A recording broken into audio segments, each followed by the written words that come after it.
జ్ఞానానందమయం దేవం నిర్మలస్ఫటికాకృతిం ఆధారం సర్వవిద్యానాం హయగ్రీవముపాస్మహే. అస్మదు శ్రీ గురుచరణారవిందాభ్యా నమః.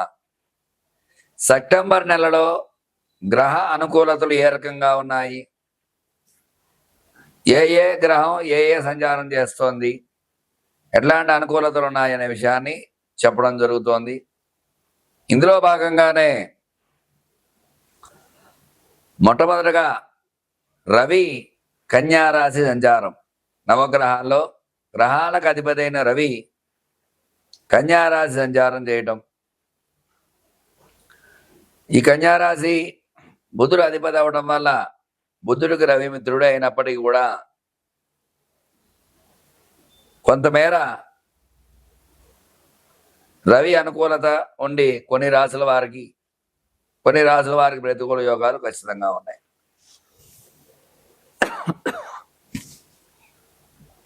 అలాగే కుజ సంచారము తులలో సంచారం చేయడం వల్ల శుక్రుడికి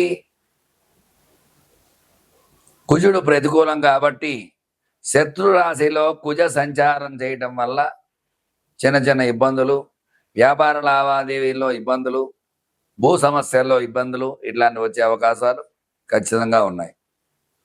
అలాగే బుధుడు చూసుకున్నట్టయితే బుధుడు కన్యారాశి సంచారం.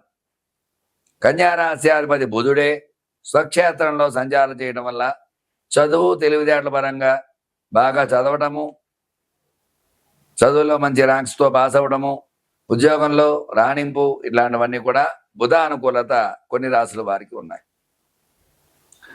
గురుడు చూసుకున్నట్లయితే మరి గురు అనుకూలత ప్రతికూలంగా ఉంది. కర్కాటక రాశిలో గురు సంచారం చేయడం జరుగుతుంది. కర్కాటక రాశ్యాధిపతి చంద్రుడు అయినప్పటికీ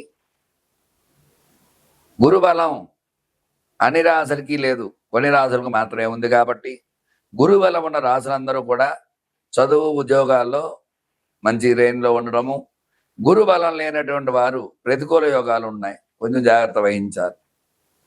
మరి శుక్రుడు చూసుకున్నట్లయితే శుక్ర సంచారం ఈ కన్యారాశిలో శుక్ర సంచారం చేయడం జరుగుతుంది.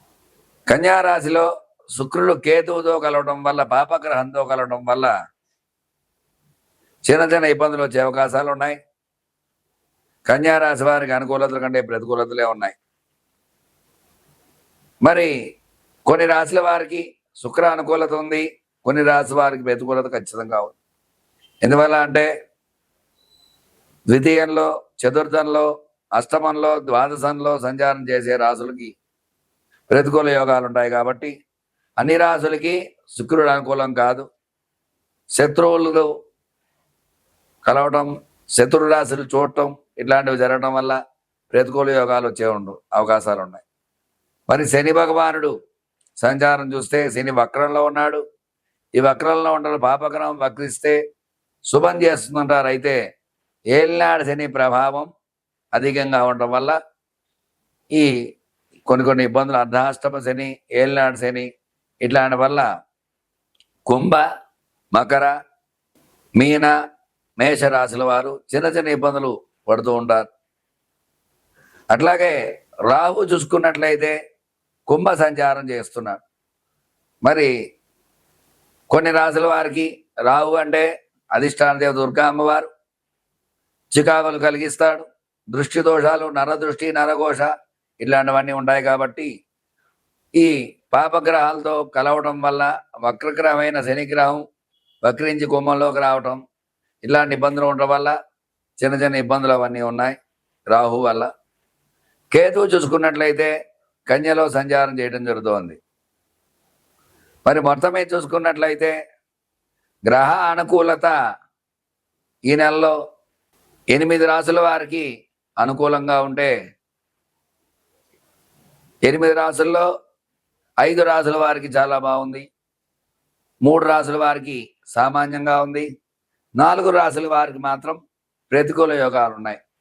అందువల్ల జాగ్రత్తగా చెప్పినటువంటి రెమెడీలు పాటించి సుఖ సంతోషాలతో ఉండాలని కోరుకుంటూ మీ రవికిరణ్ శర్మ, వేలూరి జ్యోతిషరత్న అవార్డు గ్రహీత. సింహరాశి వారికి సెప్టెంబర్ నెలలో ఏ రకంగా ఉండబోతోంది, ఎలాంటి అనుకూలతలు ఉన్నాయి, ఎలాంటి ప్రతికూలతలు ఉన్నాయనే విషయాన్ని గురించి చెప్పడం జరుగుతోంది. సింహరాశి అధిపతి రవి గ్రహానుకూలత లేకపోవడం వల్ల కొంచెం ప్రతికూల యోగాలు ఉన్నాయి ఈ నెలలో. ఉద్యోగంలో చిన్న చిన్న ఇబ్బందులు వస్తూ ఉంటాయి.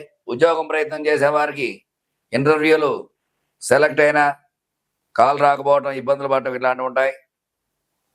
అలాగే చదువుకునే పిల్లలకి జ్ఞాపశక్తి మందగిస్తుంది. తగు జాగ్రత్త వహించి గట్టి ప్రయత్నం చేసినట్లయితే కనుక ఖచ్చితంగా చదువులో రాణింపు అనేది వస్తుంది. వివాహ ప్రయత్నం చేసేవారికి ఈ నెలలో ప్రతికూల యోగాలే ఉన్నాయి. సంబంధం సరిగా సెట్ కాకపోవడం, వచ్చిన సంబంధాలు సరైన రాకపోవడం అట్లాంటి ఇబ్బందులు వస్తూ ఉంటాయి. సంతానం గురించి ఎదురు చూసే వారికి దంపతుల మధ్య అన్యోన్యత తక్కువగా ఉండటం వల్ల సంతాన ప్రతికూల యోగాలే ఉన్నాయి. స్టాక్ మార్కెట్లో స్టాక్స్ పెట్టేవారికి స్టాక్ మార్కెట్లో కొంచెం గతంలో కంటే కూడా స్టాక్స్ తగ్గి నష్టపోయే అవకాశాలు ఉన్నాయి. తగు జాగ్రత్త చూసి స్టాక్స్ లో పెట్టుబడులు పెట్టడం మంచిది. రియల్ ఎస్టేట్లో ఉన్న వారికి రియల్ ఎస్టేట్ రంగంలో కొనుగోలు వ్యవహారాల్లో కొంచెం అవకతవకలు వస్తుంటాయి. తగు జాగ్రత్తలు వహించాలి. ఈ నెలలో కొంచెం ప్రతికూల యోగాలు ఉన్నాయి. సినీ రంగంలో చూసుకున్నట్లయితే సినీ పరిశ్రమ కూడా ప్రతికూల యోగాలు ఉన్నాయి. తగు జాగ్రత్త వహించాలి. అనుకున్న సమయానికి సినిమా రిలీజ్ కాకపోవటము, సినిమా సరిగా హిట్ కాకపోవటము ఇట్లాంటి ఇబ్బందులు అయితే ఉన్నాయి. వృత్తి వ్యాపార పరంగా కూడా గతంలో మెరుగుపడినటువంటి స్థితి నుంచి కొంచెం దిగజారే అవకాశం ఉంటుంది. వ్యాపార పరంగా కొన్ని ఇబ్బందులు వస్తూ ఉంటాయి. తగు జాగ్రత్త వహించాలి. రుణ బాధలు పెరుగుతూ ఉంటాయి. కొన్ని విషయాల్లో చాలా జాగ్రత్తలు వహించాలి వీళ్ళు. ఎందువల్లంటే ఇక గ్రహానుకూలత ఈ నెలలో ప్రతికూలంగా ఉంది కాబట్టి తగు జాగ్రత్తలు వహించాలి. వీళ్ళు విశేషంగా ఆదివారం నాడు ఆదిత్య హృదయాన్ని పారాయణ చేయడం ద్వారా ఆరోగ్య సమస్య నుంచి బయటపడే అవకాశం ఉంటుంది. వీళ్ళు విశేషంగా శనివారం నాడు నవగ్రహాల చుట్టూ ప్రదక్షిణ చేసి శని భగవానుడికి నువ్వుల నూనె అభిషేకం చేసి నువ్వులు బెల్ల ముక్క నివేదన పెట్టినట్లయితే ఖచ్చితంగా సింహరాశి వారికి అనుకూలతలు ఉన్నాయని చెప్పవచ్చు. చూశారు కదండి సింహరాశి వారికి ఏ రకంగా ఉండబోతున్న విషయాన్ని చెప్పడం జరిగింది. చెప్పినటువంటి రెమెడీ పాటించి శివానుగ్రహంతో సుఖ సంతోషాలతో ఉండాలని కోరుకుంటూ మీ రవికిరణ్ శర్మ, వేలూరి. నమస్కారం.